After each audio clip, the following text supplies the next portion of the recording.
Doon lamang sa harap po ng City Hall, sa market.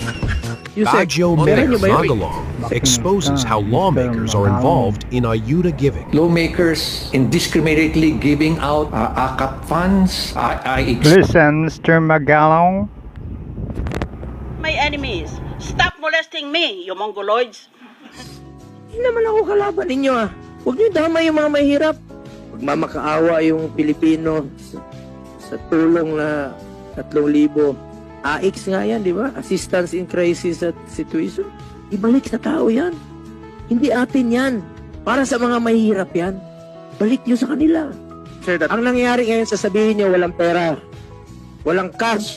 Sa lahat na nakikinig na DSW Regional Director. Yun naman ang uniform answer niyo, di ba? Walang cash. Hindi pa na-release. Pero pag paborito ninyo, ang politiko, uy, Bakit hindi po nila gastahin? These are supposed to mitigate the effects of the environment, to shield and protect the people of Baguio. Bakit po iipunin ang 4.3 billion pesos in the treasury, in the banks, at hindi gamitin? Doon lamang sa harap po ng City Hall, doon sa Otec Street, right at the tip of the nose of the mayor of Baguio City, meron pong pasugalan doon. In Dapay. What?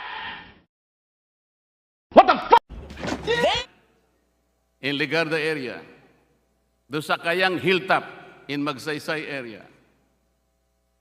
Sa Buknawan. Ang dami pong pasugalan.